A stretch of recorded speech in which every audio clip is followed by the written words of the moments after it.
Olá, pessoal, bem-vindos aí a mais um episódio do nosso Aquacast. E para o dia de hoje a gente vai falar sobre licenciamento ambiental na piscicultura. Então, o nosso convidado é Rogério Drusian. Rogério, seja bem-vindo aí para estar batendo esse papo conosco. E gostaria que aí primeiro você se apresente para o pessoal que está nos assistindo. Olá a todos, eu sou o Rogério Drusian, como comentado pelo Thiago. Eu sou engenheiro de pesca de formação, tenho especialização em engenharia ambiental e sou também engenheiro de segurança no trabalho e mestre em recursos pesqueiros e engenharia de pesca. Eh, Fiz a universidade aqui em Toledo, né, na Unioeste, tão pertinho aqui da região.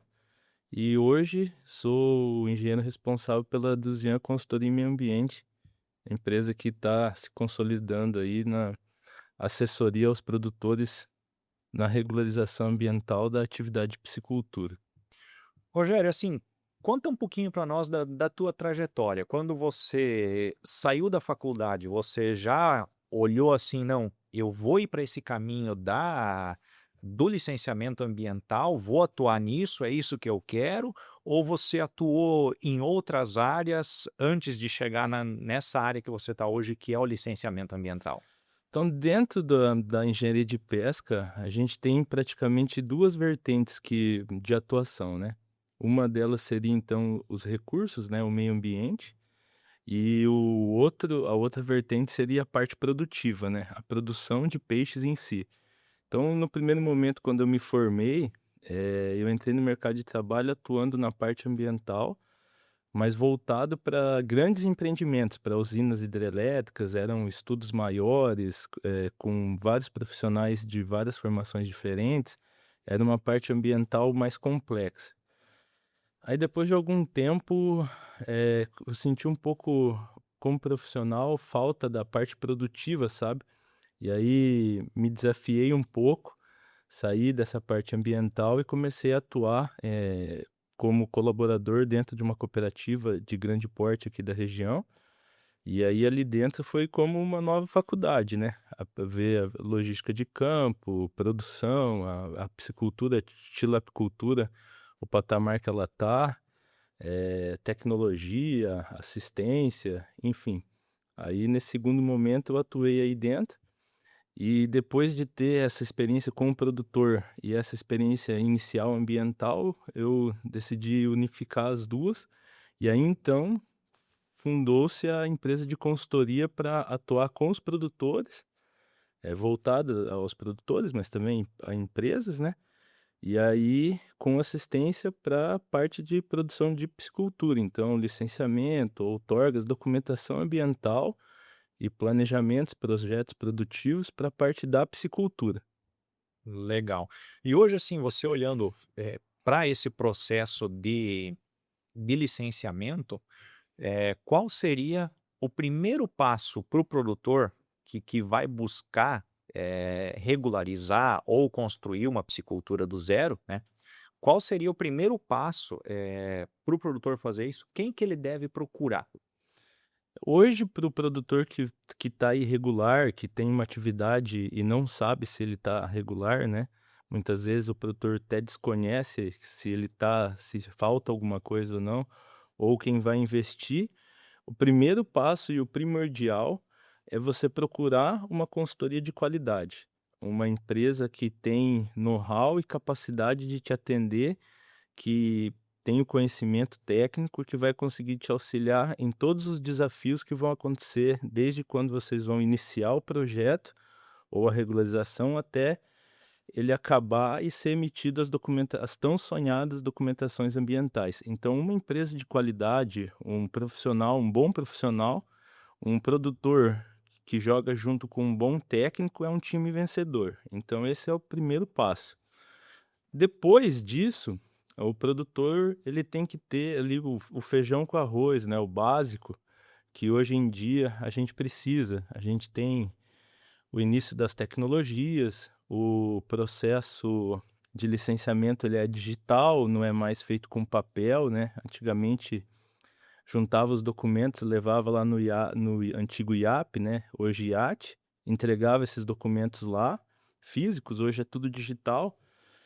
Então um passo importante hoje para o produtor é ele ter um acesso ao Gov, um e-mail ativo, um número de telefone, isso faz com que a empresa consiga criar o produtor lá dentro do digital do IAT para protocolar, requerer e dar início aos processos, né. Então, esse também é um ponto importante hoje, muitos produtores, pecam nessa parte, perdem o e-mail, perdem senha, enfim, isso também é um ponto importante. E por último, uma coisa já entrando na parte documental, seria ter a matrícula do imóvel. Hoje a gente já tem necessidade de ter um georreferenciamento, então já está buscando, está fazendo o gel para deixar registrado na sua matrícula. Eh, Se tem um contrato de compra e venda, está registrando isso e escriturando a propriedade.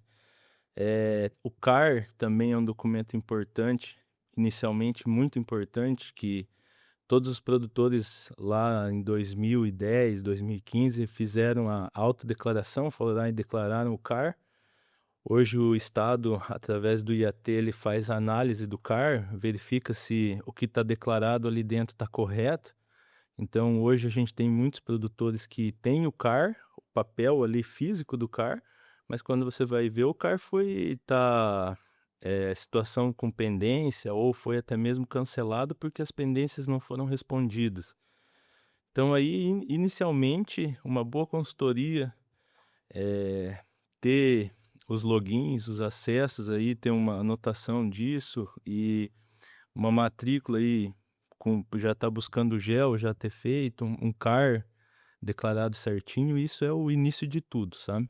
E hoje no teu dia a dia, assim, você encontra muita dificuldade por parte dos produtores em ter esses documentos em dia, tanto matrícula como o CAR mesmo que você já falou?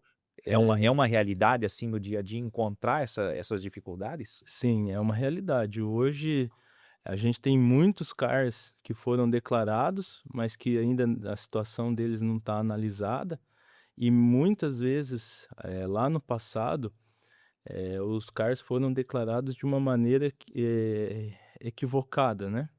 Então hoje, por exemplo, o exemplo mais simples de pendência que acontece no CAR, até por isso que o GEL vem para somar, seriam a sobreposição de áreas.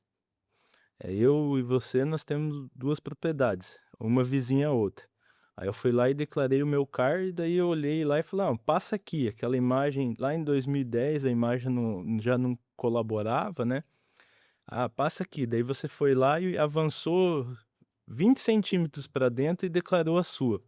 Então hoje, quando for ter análise do órgão ambiental desse CAR, ele vai estar com uma sobreposição de áreas entre a minha propriedade e a sua propriedade. Então o CAR já, depois de feita a primeira etapa da declaração e depois já analisado, hoje ainda são pouquíssimas propriedades que encontram, sabe.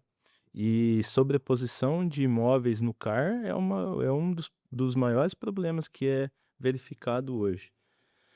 E o GEL, já diferente do CAR, já tem uma parcela maior de produtores que já fez. A gente encontra mais produtores que já fez o CAR, e aí desculpa, que já fez o GEL, e aí pegou esse GEL, ainda não registrou no cartório, né. Ele já fez a primeira etapa, fez o levantamento, escolheu a assinatura dos vizinhos, mas aí está capitalizando ali, está buscando novos recursos para daí ir pro registro e aí fazer o registro, averbar esse GEL lá dentro da matrícula, né. Aí já tem uma parcela maior que tem. Mas ainda são 2 coisas que faltam bastante os produtores ainda dedicarem uma atenção nisso, né. Aí, dentro disso entram outros fatores, por exemplo, os minifúndios, né, os pequenos imóveis rurais, eles, teve um período que foi obrigatório você ter uma reserva legal averbada da propriedade em 20%, né. Então várias pessoas foram no registro e fizeram essa averbação. Essas áreas, elas eram a restituir, ou seja, você tinha que plantar. Muitas das vezes não foi plantado. E essa legislação, ela foi substituída, foi alterada. Então, hoje, por exemplo, algumas dessas averbações, o produtor pode fazer jus, pleitear a baixa dessa reserva que era restituir. Então, ou se não é possível, né, dele baixar, ele vai ter que manter essa vegetação, se as árvores estão lá, ele vai ter que permanecer com elas. Então, essa análise da reserva legal também é uma coisa que está dentro do CAR, né, e que também tem que ser realizado nas matrículas, né. Vários produtores averbaram reserva legal e hoje está lá, essa vegetação não existe, ele não buscou um cancelamento ou não fez o plantio, então também tem essa questão para verificar e para estar, buscando as alternativas, né, se é plantar, se é zelar dessas árvores ou se é fazer a baixa dessa reserva, enfim, o que a legislação o que for passível de atender a legislação de ser realizado. Uhum. Assim, Rogério, olhando, vamos dizer, para um passo a passo, né? Tanto de implantação quanto regularização de uma piscicultura já existente. Então, a gente já sabe que a parte documental é o primeiro passo. Então, matrícula, CAR e georreferenciamento também, de preferência, tá ok, tá tudo certo, né? Então, vamos imaginar assim, passando dessa primeira etapa aqui, deu ok, positivo, tudo certo. A gente iria já para um segundo passo, então, o planejamento da propriedade. Pensando assim em fatores técnicos para ser avaliados antes da implantação. Penso eu que disponibilidade de água seria o primeiro fator, né, para você poder estar implantando uma piscicultura. É, hoje acho que no primário, né, ali no estudo primário, no que você vai fazer, o projeto construtivo, né, que daí englobaria o tamanho do tanque, largura, comprimento, canais de abastecimento, canal de drenagem, esse seria um ponto importante de ser verificado, mas vamos assumir que esse ponto já foi tá ok, né. Então, a disponibilidade hídrica seria o principal fator, né. Porque a legislação hoje, para a piscicultura, né, ela tem um pré-requisito. O que que isso significa, né? Significa que para você poder licenciar um empreendimento de piscicultura, obrigatoriamente você precisa ter uma outorga. O que que é uma outorga? Uma outorga é um documento que diz, tem lá o nome do empreendedor, o empreendimento, a localização e quanto de água, metros cúbicos dia, hora, mês, você vai poder usufruir daquele recurso hídrico. Então, a disponibilidade hídrica hoje ele é um grande fator. Aqui na região oeste do Paraná, principalmente aqui na região que a gente está atuando, a gente tem várias áreas que elas são decretadas áreas críticas, né? Então ela tem uma qualidade de água já debilitada e também uma disponibilidade, ou seja, uma quantidade de água passível de outorgar baixa. Então, a disponibilidade hídrica é um fator que pesa muito na construção da piscicultura. Muitas vezes o empreendedor quer fazer uma piscicultura maior, porém a disponibilidade hídrica não é passível, então ele tem que adequar o projeto e fazer uma piscicultura menor. Ou às vezes a regularização de uma piscicultura que já existe, ela não é passível de fazer na integralidade, por exemplo, porque não tem água suficiente para tocar o empreendimento, infelizmente, né. Então disponibilidade hídrica é um fator muitíssimo importante. E até você comentando, às vezes, a regularização numa piscicultura que já existe. Às vezes você acaba encontrando problemas de supressão de vegetação ali de forma irregular. Sim, acho que depois da disponibilidade hídrica, esse seria o segundo fator, que seria, assim, de suma importância, né.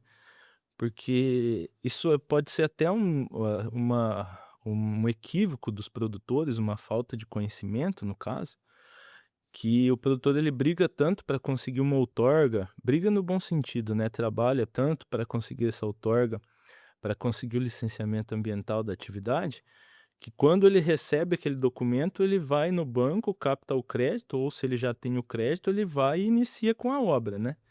E muitas vezes, no projeto de piscicultura, está implícito ali, né, que ele vai ter que passar um canal de abastecimento, por exemplo, se for captar água do rio, ele vai ter que abrir uma servidão ali, uma passagem, para passar uma bomba, para colocar uma tubulação, para passar uma rede elétrica até no rio e ele captar essa água para usar na piscicultura. Bem como para lançar depois essa água que foi utilizada, que a gente chama hoje de efluente, né, devolver isso para o corpo hídrico, ele também vai ter que fazer uma tubulação ou fazer uma vala aberta, por exemplo, para conduzir isso até o rio. Está implícito que vai precisar fazer esse acesso. Porém, só o licenciamento ambiental e a outorga não dá autorização do produtor de remover essa vegetação. Ele tem um outro documento que aí sim autoriza que seja feito a retirada dessas árvores, a supressão dessa vegetação. E aí ali dentro vai determinar qual que é a largura, quais árvores que são, se vai ter ou não vai ter uma compensação, enfim. É que esse documento só então vai autorizar a remoção dessa vegetação. Então, hoje a gente tem muitas pisciculturas que foram construídas em áreas que tinham vegetação e essa vegetação foi removida sem ter essa autorização. E ainda a gente tem muitas novas obras, construções que estão sendo feitas agora, que na ansiedade de iniciar com a obra, tendo o licenciamento ali, a obtenção do licenciamento, muitas vezes não é requerido ou para-se o requerimento ali da supressão, e aí acaba tendo essa irregularidade, por mais que está implícito ali que você vai ter que passar esses canais, somente com autorização que realmente você pode fazer essa remoção, entende? Sim. Então a disponibilidade hídrica e supressão de vegetação são pontos bem importantes. Sim. Tu comentou, Rogério, da questão do rio, né, que às vezes está passando na propriedade, então o produtor tá requerendo outorga para estar fazendo a captação desse rio, mas também tem a questão das nascentes, né, então onde muitas propriedades às vezes tem chamada mina de água, né, então tem muita nascente de água, às vezes com grandes volumes, a gente vê o produtor chega e fala, não, porque eu tenho uma nascente lá onde um cano de 150 milímetros corre cheio dia e noite, né? Como é que essa questão da nascente, do volume, da outorga da nascente, ela é vista pela legislação, pelo órgão ambiental, né? Até mesmo a questão, eu tenho uma nascente ali, uma vertente que está dentro do tanque, dentro do viveiro. Como é que funciona essa documentação, então, da nascente, né? E a proteção que ela precisa ter, como é que funciona isso? Bom, vamos lá. Eh, as nascentes, né, elas estão amparadas pela legislação e elas dependem de proteção, né. Dependem de área de preservação permanente, dependem de vegetação em seu entorno. Então esse é o primeiro ponto que a gente precisa reforçar. Muitas vezes aqui na nossa região, lá atrás a gente precisou abrir áreas, né, para fazer as agriculturas, para conseguir obter recursos. Na época dos nossos bisavós, os nossos avós, era pedido que as áreas fossem abertas, né. Hoje é pedido que as áreas sejam protegidas, né, que a gente tem as áreas que são as áreas agricultáveis, as áreas onde que a gente pode fazer os empreendimentos, mas que uma parcela da os remanescentes de vegetação nativa, as reservas legais, as áreas de preservação, sejam mantidas. Então, se você tem lá uma nascente na propriedade e ela não tem vegetação nenhuma, o primeiro ponto é recompor o mínimo de vegetação necessária ali para reestabelecer essa nascente.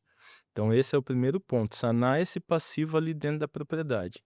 Depois, você vai poder usufruir dessa água, assim como se um rio fosse, obter uma outorga e utilizar para o seu empreendimento. Aí a gente entra nos desafios, né.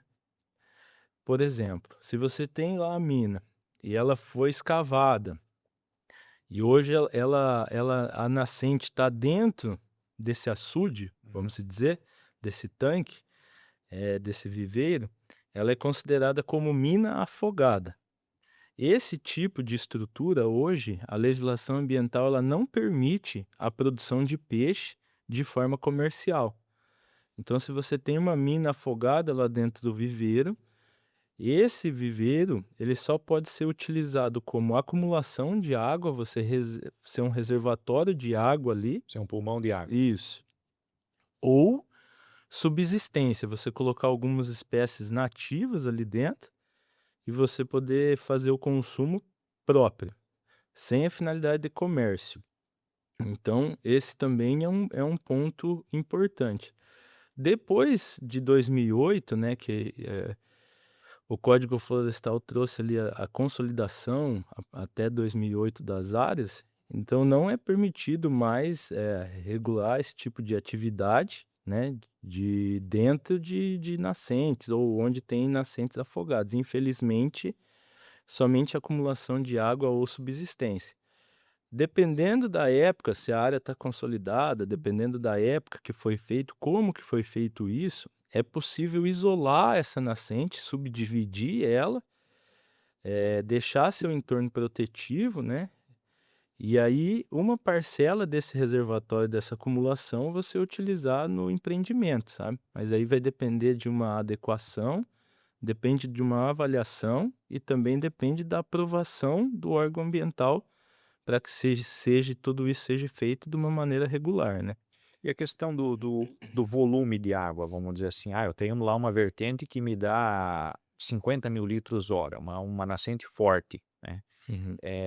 Você consegue outorga desse volume todo ou geralmente o órgão ambiental enxerga não, é muito menos, por mais que ela tenha todo esse volume, você só consegue uma outorga de 10.000 litros hora, por exemplo? Aí a gente entraria na questão da análise que é feita pelo órgão ambiental. Aí aqui a gente vai entrar em cálculo, em vários fatores, né. Então, simplificando aqui, acho que para o produtor também ter um entendimento mais facilitado, em resumo, hoje para nascentes, o volume passível de ser outorgado é 10 metros cúbicos hora, tá. Então, transformando isso para uma realidade produtiva, daria para produzir aí um tanque de 5 para produção comercial, 5, 6 mil metros quadrados de lâmina de água somente. É o que é passível de outorgar através de minas. Antigamente, a gente tinha outorgas de volumes maiores para minas e nascentes. Hoje, o cenário é 10 metros cúbicos hora por 24 horas. E aí, opera-se com esses volumes um tanque de 5 mil metros quadrados de lâmina de água somente. Aí, se ele precisar produzir uma área maior, ele vai ter que fazer outras alternativas, né? Que daí seria, por exemplo, uma captação subterrânea, um rio maior que passa próximo, fazer um reuso de água, outras alternativas para poder tá tá dando continuidade e produzindo numa área maior, tá. Aí isso leva em consideração a quantidade de água disponível, qualidade dessa água que está disponível, cálculos, tá. Aí não vamos entrar nesse mérito, mas para nascentes, em geral, 10 metros cúbicos hora. Tá, legal. Rogério, tu comentou, a questão ali, às vezes, você ter um viveiro ali, ter um açude para consumo próprio, para subsistência, né. Uhum. Eh, sempre que for comercial, obviamente, então, a outorga ela é obrigatória, certo? Assim, ó, se você tem hoje uma atividade, seja ela não comercial ou comercial, você vai depender de um documento que autorize um documento que autorize você a ter essa captação e essa produção, mesmo que às vezes não é nenhuma produção, é um tanque de lazer, é uma coisa voltada à contemplação, ao paisagismo, né? Mas ainda assim você vai ter que requerer um documento. A diferença é que para baixas vazões, a gente tem a dispensa de uso independente de outorga, que o produtor vai conhecer como dispensa, dispensa de água. Eu tenho um volume que eu preciso, ele é tão baixo, ele é tão insignificante, é só para eu regular uma atividade paisagística, por exemplo, um tanque de lazer, aí é um volume tão pequeno que é possível de fazer esse documento mais simples, que precisam de menos documentação para ele ser emitido, e ele sai normalmente mais rápido. Agora nem sei se está saindo automático, mas, pode até sair automaticamente essas dispensas. Assim como no licenciamento ambiental também, ele é um licenciamento mais facilitado, e aí a gente tinha DELAI, agora é DILAN, né, que seria a dispensa de licenciamento.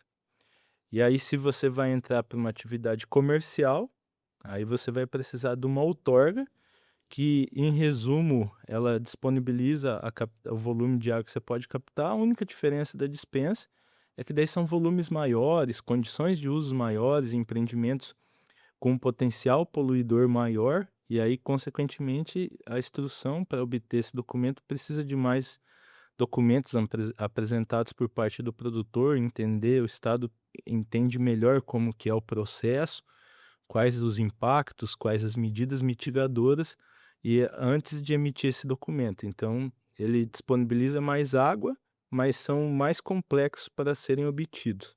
Sim. Vamos imaginar um cenário aqui, Rogério, né, de uma regularização de uma piscicultura, né, onde então o produtor já está na atividade, está buscando regularizar a sua piscicultura, né, e aí ele de repente enfrenta algumas dificuldades, o rio já não tem mais disponibilidade, a nascente que tem na propriedade não é suficiente. Nesse caso, a captação subterrânea, vamos dizer, o poço artesiano, ele é uma opção? A gente vem utilizando a captação subterrânea, só para fazer um parênteses, né? Então, a captação superficial seriam os rios, as nascentes, esse tipo de captação, ele caracteriza uma captação superficial. Uma captação subterrânea seria então o poço tubular profundo, que a gente, poço artesiano, semi-artesiano, enfim. Então, esse seria a captação subterrânea.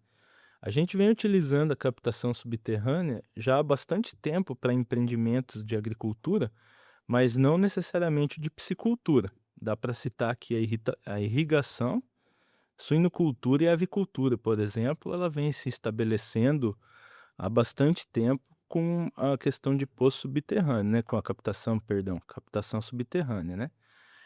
Para empreendimentos de piscicultura, a gente sempre deu prioridade para a captação superficial, para os rios, para as nascentes. Quando a gente encontra um cenário como você comentou, onde que já está no limite a captação superficial, e às vezes para regularizar um empreendimento, né, já em operação muitas das vezes, é necessário uma fonte de outorga para regularizar aquela piscicultura. Então a gente precisa de uma fonte de água outorgada.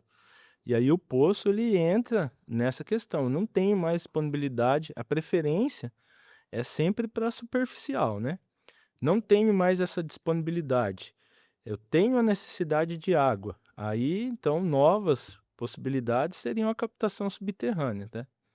E ela pode ser hoje, até a legislação atual, ela não tem nenhuma restrição de uso da água do poço para o empreendimento de piscicultura. Pode ser que com a agora com os empreendimentos voltando, já iniciando, né, nessa questão de obtenção de outorga para essa finalidade, o Estado possa ter alguma mudança na legislação e no futuro acabe tendo algumas restrições ou enfim, alguns esclarecimentos como que deve ser essa captação para a piscicultura. No momento, não existe. Então, se você obteve a outorga subterrânea para a finalidade de aquicultura, você vai poder utilizar essa água. Sim.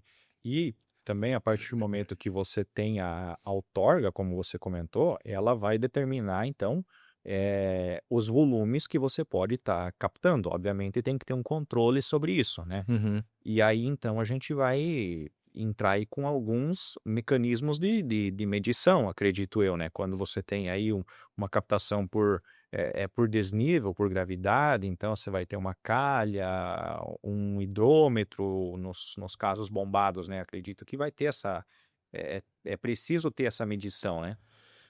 Hoje, isso daí também, assim, na parte de outorgas hoje, depois que ela é emitida, eu sugiro para todos os produtores que pegue o óculos lá, senta e leia ela, até o filho, o neto, dá uma lida nela e veja, porque ela vai ter lá as observações e as condicionantes. Todas as ou a grande maioria das portarias de outorga emitidas, que estão sendo emitidas na atualidade, elas trazem lá a frequência que o produtor deve fazer a medição do que ele está captando. Então, logo, se ele tem que medir quanto ele está captando, ele precisa ter um dispositivo medidor de vazão. E também existe a periodicidade, ou seja, de quanto em quanto tempo o produtor deve enviar essas informações que ele está tomando nota ali da captação para o órgão ambiental. Então, hoje existe até um automonitoramento das vazões captadas. Então, vamos pensar lá, uma água que vem por gravidade, né, ela vem por derivação. 99% dos casos para piscicultura, ele utiliza a calha partial, né, que é um dispositivo que vai dentro do canal, né, do canal de abastecimento. Ele tem uma largura, altura, profundidade conhecida, né, faz um estrangulamento ali daquela água, e nesse estrangulamento tem uma régua, e aí instantaneamente quando você chega ali e olha nessa régua, um exemplo, tá lá no número 2, então é 2 metros cúbicos hora, dependendo da unidade da calha, um exemplo, né. Ah, tá em 8, então é 8 metros cúbicos hora, ou tá em 20 metros cúbicos hora. Então esse é o dispositivo utilizado para medição de águas por gravidade, que vem por derivação, né. Aí os sistemas bombeados, né, que a gente chama de adução, né, as aduções elas na maioria das vezes, né, através de bombas, tubulações, né, e aí o hidrômetro, né, é o dispositivo que afere quanto que está passando de água ali, ou quanto que passou de água que ele a água passa, o hidrômetro gira, é igual aí o produtor está mais familiarizado lá com a Sanepar nas casas, é a mesma coisa, né. O inicial e o final é o consumo, né, a diferença entre um e o outro é o que foi consumido. E aí, só lembrando que na atividade de piscicultura, você precisa ter o hidrômetro, a medida inicial, a medida final, mas para você poder fazer o cálculo da vazão, que é o que o estado pede e cobra que seja monitorado, você precisa saber também o tempo de operação da bomba. Então, ou você tem um orímetro, né, um medidor de horas de ativos da bomba, né, horas que a bomba ficou ligada, ou você marca a medida do hidrômetro inicial, a hora que a bomba foi ligada, a medida do hidrômetro final e a hora que a bomba foi desligada, para daí sim você ter a vazão, né. A calha, ela já dá a vazão instantânea, né. O hidrômetro ainda precisa ter essa atenção.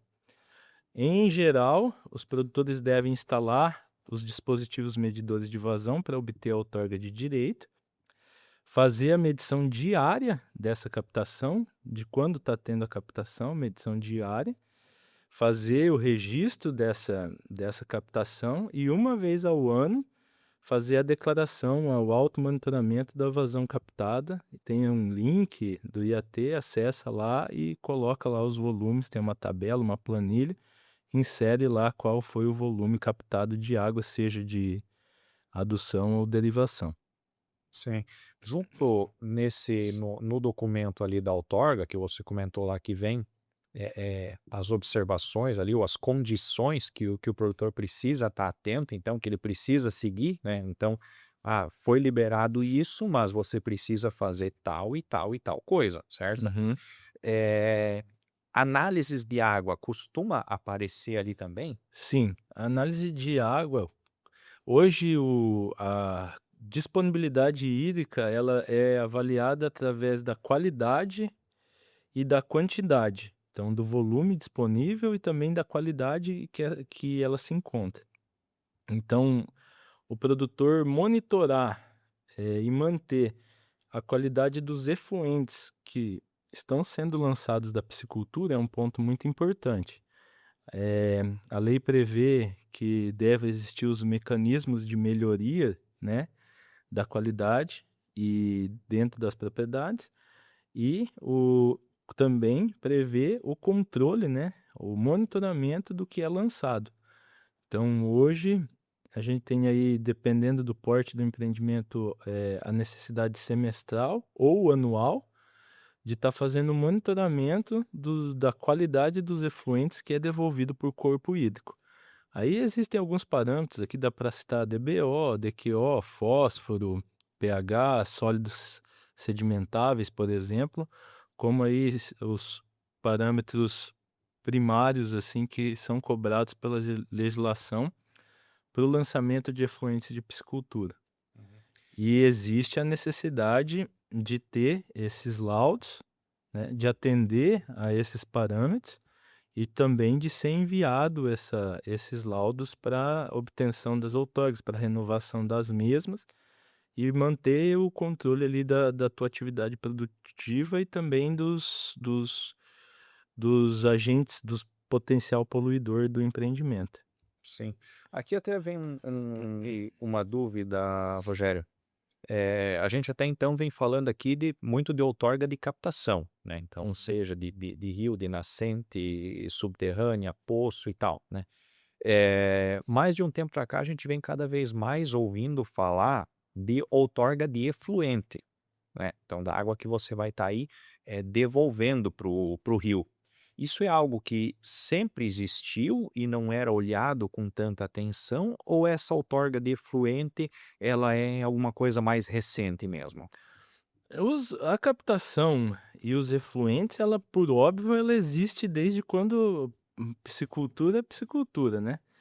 Agora, os olhos voltados para a outorga de lançamento de efluentes para a piscicultura, ela vem sendo aprimorada ao longo da legislação, né? E ela é bem mais recente do que a outorga de captação. No passado, a gente está habituado a ter a outorga de captação e o licenciamento ambiental.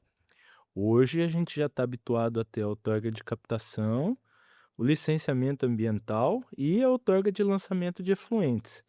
Em determinadas condições, atendendo à legislação, as outorgas de captação e lançamento elas podem ser unificadas. Em determinadas condições, vai ser necessário que o produtor tenha uma outorga para captação e uma outorga para o lançamento de efluentes.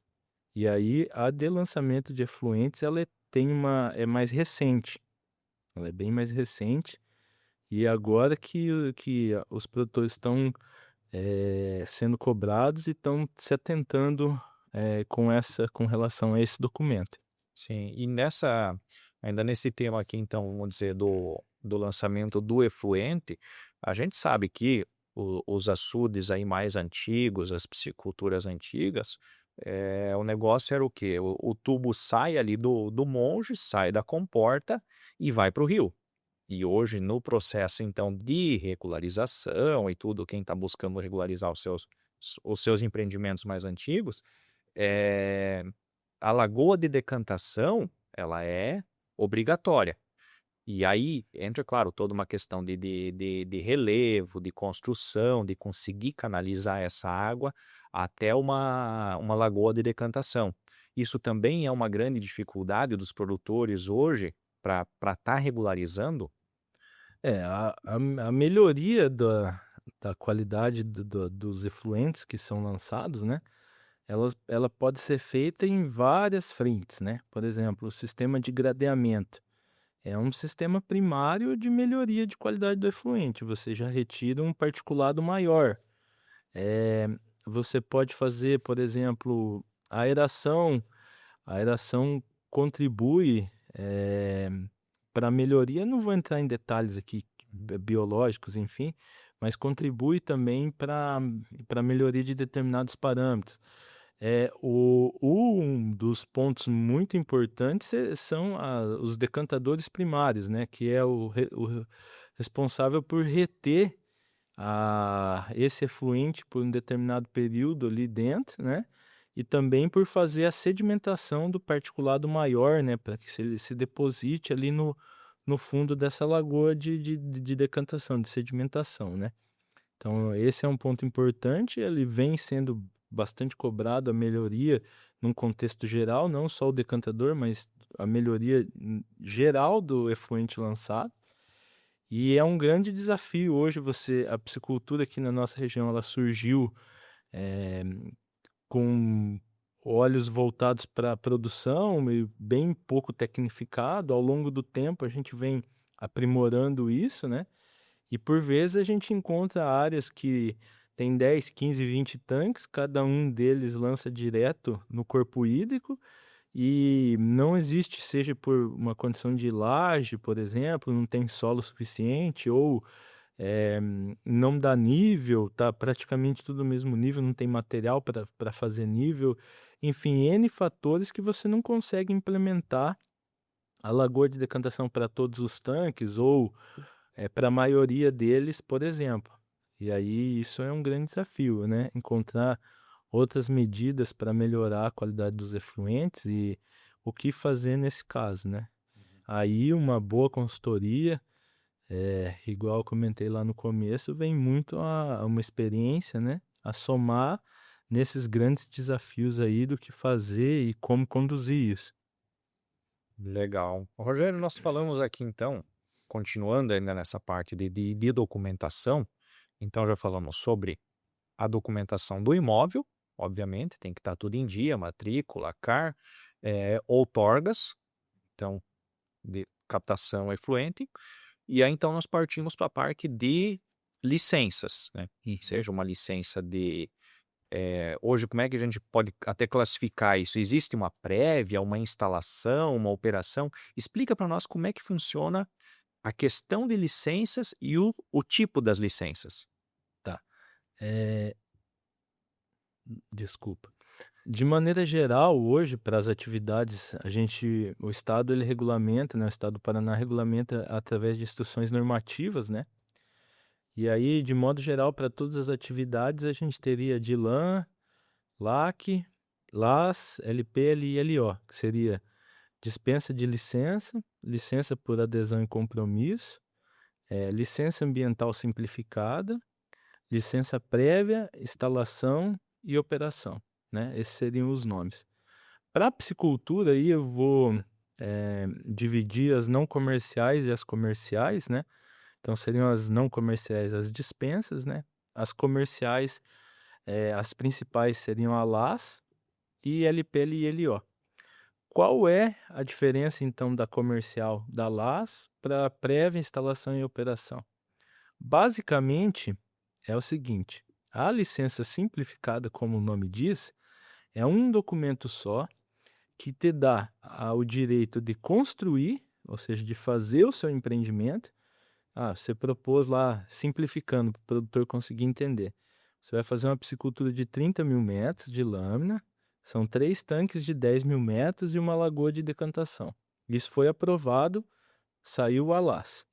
Então você pega esse documento te dá o direito de construir esses 3 tanques e essa decantação, e também de você operar esse empreendimento. Então ele é simplificado por isso, é um documento só, que você pode tanto implantar quanto operar esse empreendimento. Se você tem um empreendimento maior aqui, ou com uma capacidade poluidora mais alta, vamos pensar aí uma piscicultura de 15 hectares de lâmina d'água ou mais, ou você adensar muito peixe aí, mais de 12 quilos de peixe por metro cúbico por ano, aí você vai precisar ter a licença prévia, instalação e operação. Aí sim você vai entrar lá com uma licença primária que vai determinar algumas condições, depois uma segunda licença que vai ser como que vai ser instalado, onde vai ser instalado, dimensões, comprimentos, profundidades. E aí depois de construído, aí a operação daquele empreendimento via licença de operação.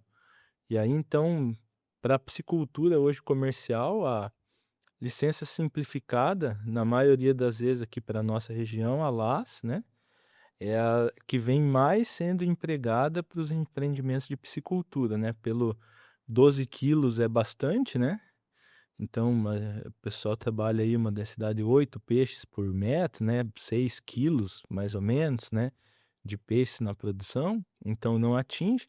E as pisciculturas aqui, a maioria delas 20.000, 30.000, 50.000 metros, então não chega lá a 15 hectares de lâmina de água. Então trabalha muitos empreendimentos de piscicultura aqui na região, comerciais, trabalham com a laço.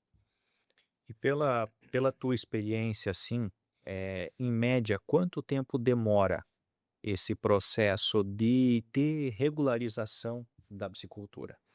O tempo, esse é a pergunta que o consultor mais ouve do produtor, né. Quanto tempo que demora? E eu acho que é a crítica que o produtor mais faz para o órgão ambiental. "Meu Deus, como demora", né. Esse é o que mais é 2 coisas que o produtor mais fala: "Tá muito caro" e "quanto tempo que demora", né. Mas assim, ó, falando no tempo, até vou gastar uma energia nessa pergunta que é assim, ó, vamos dividir o tempo por 3 pilares. A gente tem a análise do órgão ambiental, né, seria o primeiro pilar. Então ele vai gastar aquele tempo para fazer a análise do estado. A gente tem a análise do consultor, que seria a minha, a da empresa que está prestando o serviço para determinar como vai ser feito, onde vai ser feito, os estudos, escrever os projetos, elaboração de documentos, tudo isso leva tempo. E a gente tem o tempo do produtor, que eu falei aqui, que ele precisa ter os acessos, ele precisa ter os telefones, ele precisa ter uma matrícula atualizada, ele precisa ter um CAR. Então, esses documentos também levam tempo. O Estado, para outorga, o prazo hoje é 90 dias, né? E para o licenciamento ambiental, são 180 dias. Então, a gente está falando 3 meses para outorga e 6 meses para o licenciamento. Então, o prazo legal seria 9 meses por parte do Estado para você obter a outorga e o licenciamento ambiental da atividade de piscicultura. Só que aí começam os pormenores. O processo ele é digital, então eu preciso da matrícula, da CNH do produtor e do CAR. Ah, o produtor não tem CAR, ou perdeu o CAR. Ah, precisa recuperar o acesso do CAR na central do proprietário possuidor. Não tem acesso ao GOV, perdeu o acesso ao GOV. E aí, um CAR, que era um documento que podia demorar um dia, ele demora 15, 20, 30 dias para mandar esse documento para a consultoria. Aí o consultor pega esse documento, manda lá para o IAT, o IAT analisa. Aí devolve pedindo a foto da calha. Aí o consultor não vê. Aí lá se vão mais 2 meses até que ele, tinha que pede para o produtor a foto. Aí o produtor não consegue tirar a foto com data, com coordenada, e demora para devolver essa foto. Então, assim, hoje a grande demora da instrução da outorga e do licenciamento ambiental está nisso, de o produtor muitas vezes demorar com os documentos, o técnico, a empresa de consultoria, demorar para verificar que foram solicitados documentos e para devolver esses documentos, ou até mesmo é pedido uma coisa, ele devolve outra coisa, e daí acaba tornando o processo moroso. E algumas vezes o Estado também tem uma demanda alta para fazer as análises e também peca um pouco, acaba atrasando e dilatando um pouco esse prazo aí que ele teria. E aí a somatória, quando a gente encontra esses 3 que são demorados, aí a gente passa um ano aí, até às vezes escuta falar 2 anos, né, de uma demora para obter um licenciamento, para obter outorga e licença, sabe. Então, é muito importante o produtor tendo os documentos, a consultoria adequada, instruindo o processo de uma maneira correta e respondendo rápido, e o Estado demandando dentro do prazo, aí o licenciamento dentro de 9 meses, aí 10 meses, para a piscicultura é um cenário ok. Às vezes acontece antes, às vezes ultrapassa. E talvez até daria para, quem sabe, acrescentar um quarto pilar nessa tua análise aí, É quando o órgão ambiental devolve solicitando adequações, né, onde de fato o produtor não é numa questão documental, mas que ele também precisa, construir algo, né. Então, de repente, poxa, não tem uma Adequar, né? exatamente, onde depende de uma obra, e aí, poxa, tô com Contrata o serviço da terraplanagem, chove 30 dias, né? ou tá alojado, né, tá com Tem que peixe no tirar o viveiro, então peixe. depende de finalizar aquele ciclo, fazer a despesca, aí depende de clima, depende de tempo, Sim. então para poder, de fato, estar executando essa Às vezes não é que o produtor demora porque não tem o documento, é também porque não consegue, né? Bem lembrado. uhum. E, e normalmente é assim, né? Tá tendo uma seca aí, 3 meses de seca, né, todo mundo: "Meu Deus, não consigo colher, não consigo plantar". Não, vou começar a construir a piscicultura, é 60 dias chovendo, né, aí a máquina nem desce do caminhão. Essas coisas acontecem, né, infelizmente a atividade do agronegócio ela tá susceptível ao fator climático, a condições que a gente não consegue prever, né. Rogério, tu comentou antes a questão de período, tu até citou o ano de 2008, né? Explica um pouco para nós o que que é a questão de construções consolidadas, como é que isso é visto? Vamos lá, o Código Florestal ele trouxe o marco legal, né, tem uma data, tem o mês, o ano, né, que é em 2008, né, e aí algumas atividades que foram realizadas anterior a esse marco legal, elas foram então estão portanto consolidadas, tá. Aí, quer dizer que se você fez uma devastação lá atrás, você não vai precisar reparar? Não. Ela traz alguns critérios, algumas diferenciações, né, que podem ser aplicadas para essas determinadas intervenções que foram realizadas. Então, ficou muito complexo, né. Trocando para miúdos, por exemplo, eu tinha lá uma mina, ela estava isolada, e daí na sequência da que seria um curso dessa mina ali, onde a água dessa corria, eu fiz em série ali mais 2 tanques, 2 viveiros. Anteriormente não tinha como regularizar esse tipo de área. Hoje, através, por exemplo, de uma outorga de efluente, onde 100% do que é captado passa por dentro do tanque e depois, segue o seu caminho, por assim dizer, aí você consegue outorgar isso através de lançamento de efluentes por estar consolidado ainda, dependendo de que local está e de algumas análises que está na legislação, é passível de você documentar. Então, assim, eu vejo muito produtor falando: "Ah, a minha área lá é consolidada, então tá tudo certo". Veja bem, a consolidação ela auxilia em até determinado ponto, mas ainda assim existem fatores e padrões, legislações que são aplicadas, e o mínimo, você vai ter que fazer, vai ter que ter uma área de preservação, talvez não é 50 ou 30 metros, talvez são 5 metros, talvez é 8 metros, então, você vai ter uma área ali que você vai poder usufruir, vai ter uma diferenciação, mas existem coisas que você ainda vai precisar fazer em contrapartida, tá. Áreas consolidadas hoje, seriam o grande desafio da piscicultura, assim, da consultoria ambiental, áreas antigas consolidadas, irregulares para regularização. Então tem muitos passivos, muitas coisas que precisam ser levadas em consideração para poder regularizar, sabe. Esse é um tema bem difícil. E em todo esse processo que a gente falou aqui até agora, você como consultor, quais são os maiores erros e os maiores desafios que você encontra? Bom, acho que desafio hoje é a questão da quantidade e da qualidade de água, isso, ter uma fonte de recurso para você operar a piscicultura é o grande desafio do futuro, né, acho que vou voltar aqui, seria o grande desafio do futuro, né, você fazer um reuso, por exemplo, acho que seria um reaproveitamento de água, isso seria o grande desafio hoje, né. Tendências de produção, utilizando menos água ou com reaproveitamento de água. tendo em vista uma disponibilidade hídrica cada vez menor. Os erros assim, vou passar aqui o básico, assim, para o produtor estar atento, né. E aí já tendo esse conhecimento aqui, ele se fizer, já vai saber que está fazendo e que pode estar susceptível a ter uma penalização. Muitas vezes o produtor até nem sabe disso, né. Por exemplo, toda licença de piscicultura hoje, ela é aprovada mediante a um layout, a um croquis. O que que é isso? Um desenho. Como que vai ser essa piscicultura?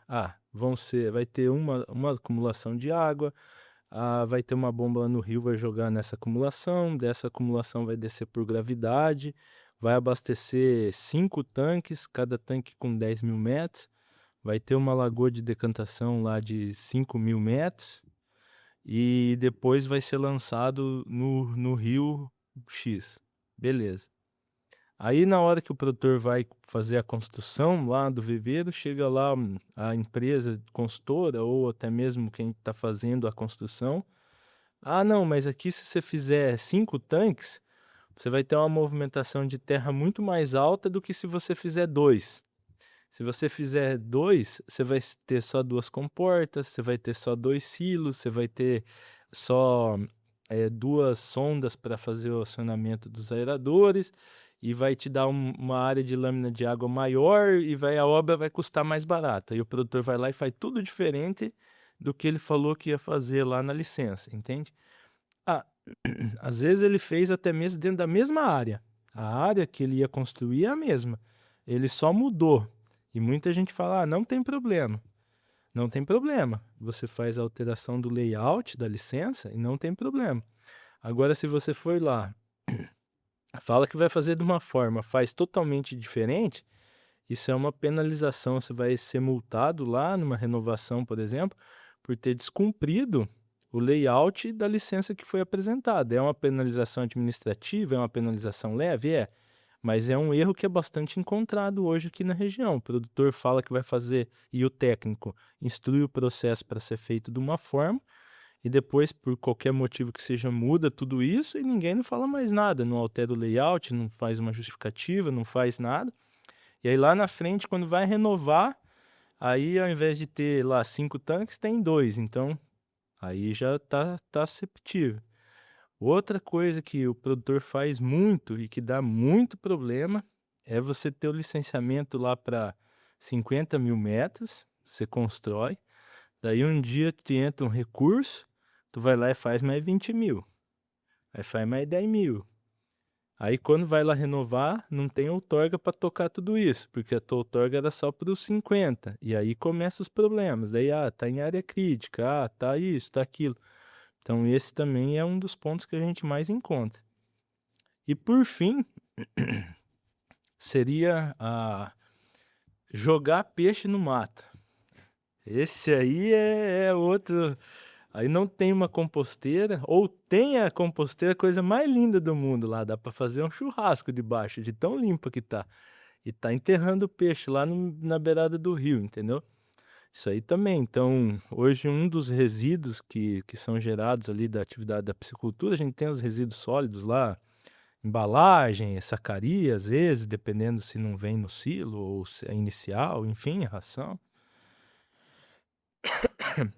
Mas a questão do peixe, né, mortalidade ali, natural de cultivo ou probleminha de qualidade de água, morreu algum peixe, então pega isso, leva lá na compostagem, coloca lá, faz a decomposição desse material usando lá a maravalha, a serragem, uma parcela para tem metodologias de como fazer para várias parcelas de material seco, entende? Não dá odor, deixa um determinado tempo, aquilo lá digere, só praticamente nada, e daí esse digestato aí você faz o descarte dele. Então, hoje pegar peixe, que peixe já tem um cheiro desagradável, né, cara? E tá fazendo esse lançamento aí, jogando deixando isso em qualquer lugar também é um problema, sabe? Muitas vezes tem lá a composteira e não faz uso, entendeu? Isso também é um problema. Rogério, tu comentou, até citou a questão de multas, né? E consequências, então, que se o produtor ignorar tudo isso que você veio falando até então, né?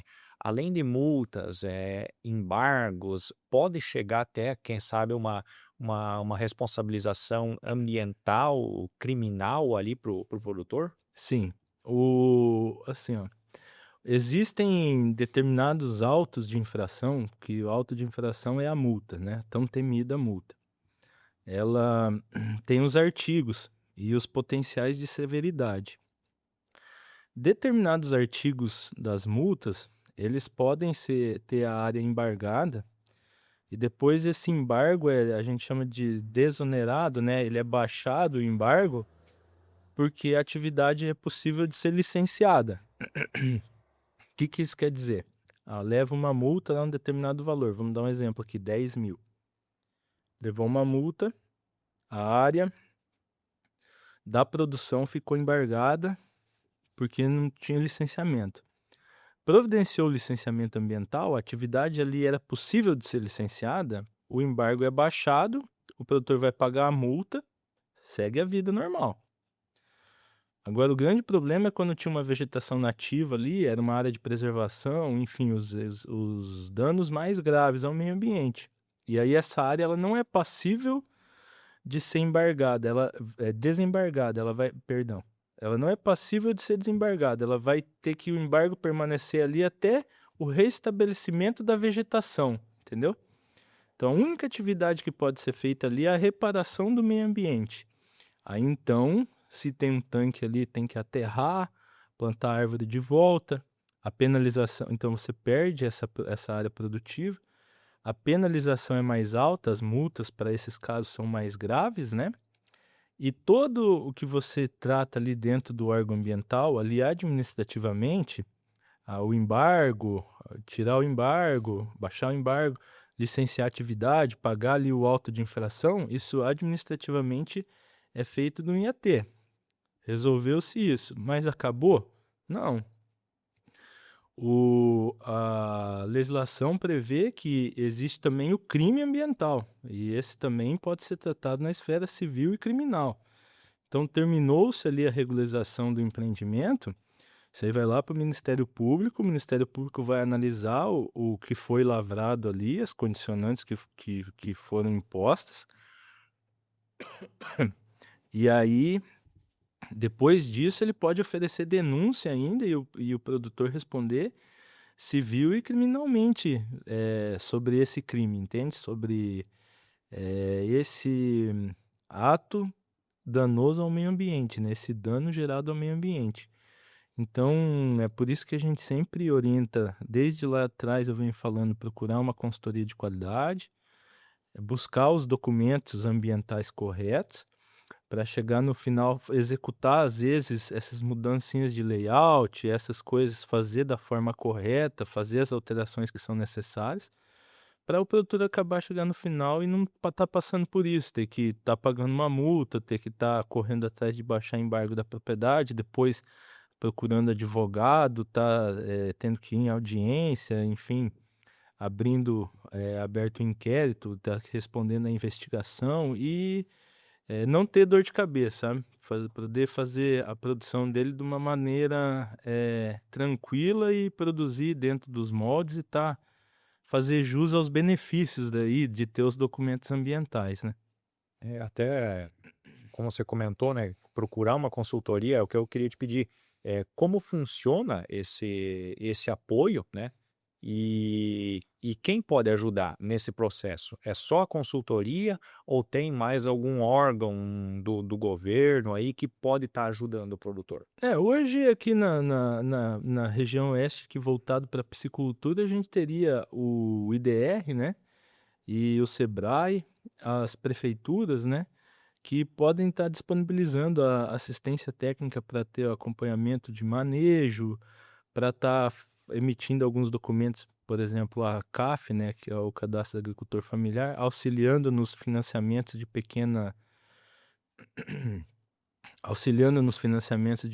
de valores menores ali, dos produtores que vão se enquadrar.